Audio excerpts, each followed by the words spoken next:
Hi guys, this is Rob from Access. Dancing to my left is Nate Fox, the man behind Infamous Second Son. Coming to PS4 very, very soon. March 21st. What's your overriding emotion now? This is the culmination of years of hard graft, and the community are finally going to get their hands on the game.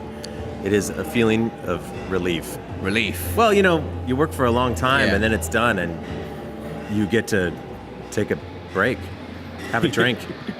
And behind us, there's like a whole kind of area here where there's going to be a big party tonight. A load of community guys are going to be coming along. What's it like to kind of work with that community and work with Sony?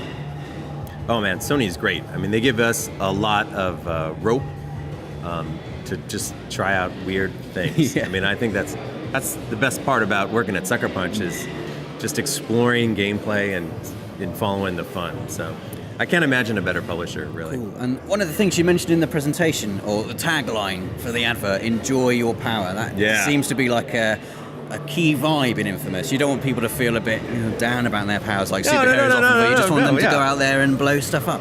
Well, come on, man. I mean, it's a game about powers. Like that's what people are going to play it for, is to be in that open world and jumping across buildings. Just revel in it. Revel in the powers. And I was playing the demo quite extensively, actually, and one of the things I instantly felt was, very empowered, and how I could, especially when you get the neon powers, you can just jump over buildings. Yeah. And you were mentioning as well that you've got different powers. I know you can't reveal some of the other ones, but you've got neon for traversing really quickly.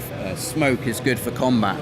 So they're not just kind of like different flavors of the same thing. There's like, a big tactical advantage to using a certain power at a certain time. Yeah, they kind of take on different gameplay roles. So like you said, smoke's good for close-in combat, and if you're kind of a chicken like myself, you will hang back with neon and snipe people.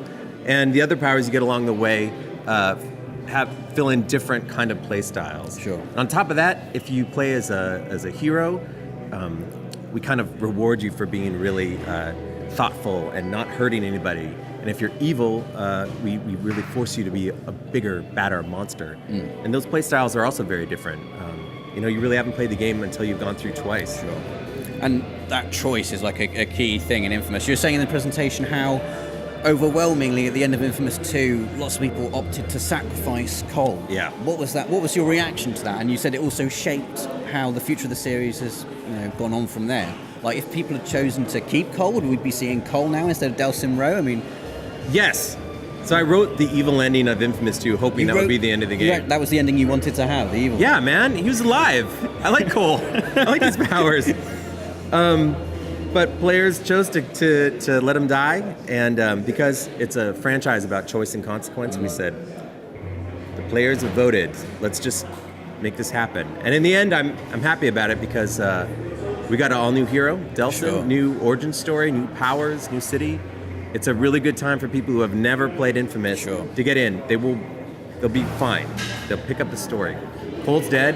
If you did play the previous two games, there'll be a lot of stuff that you'll pick up on that other people won't, but really, it's a great entry into Infamous. Of course, it looks amazing as well on PS4. You mentioned all the kind of things you're able to do with the city and the DualShock 4. The DualShock 4 in particular, there's quite a lot of cool things you can do, like I was, doing security scans, like putting your finger on it. It really kind of makes you feel like you're, taking part in the game a lot more than just pressing a button on a controller. What other cool stuff have you been able to do with the controller? Well, all right, so this is the obvious. As a gamer, the most important thing is that those thumbsticks and triggers are so much better, right? Yeah. So aiming and blasting feels better. The touchpad lets us do kind of like big physical acts, like ripping off a door from a cage. Sure. The player's arm kind of does that when they swipe, so you feel like you're there. But I'll tell you, the thing that I am kind of the most into is the speaker. Yeah. I mean, you having the game come through and then sort of be right there in your hands. It's subtle, but I really love it. You guys have got Seattle as your open world setting, and obviously, guys, you live there, you know the city well. Yeah. What do you think makes Seattle a really good open world playground in which to just blow stuff up with superpowers? Well, Seattle is good for a couple reasons. For me, I think it's really moody. Yeah. I mean, the rain sweeps in over the sound and just makes everything shiny wet, and there's reflective puddles everywhere, so it looks gorgeous and it looks somber. Yeah. On top of that, the architecture is really varied, so you get a lot of places to hide things and places to explore with just different kind of surfaces to scramble up. in Infamous, it's an open world game where anything you see you can get on top of. I mean, Delsin's powers are great for moving around, and also just his rock climbing abilities are still there. I think people are going to love just kind of finding their way through Seattle. What does this mean? Am I pushing grass aside? I just did that naturally. Do you do that when you explore? What's your hand motion for explore? Yeah, right. That's how he does it. Jet engines coming out. I'm exploring. Well, thank you so much for talking to us, Nick. Thank you for your time. Infamous is looking absolutely amazing. It's coming out on PS4 on March the 21st. If you want to see that and loads of other videos on everything PlayStation, don't forget to subscribe.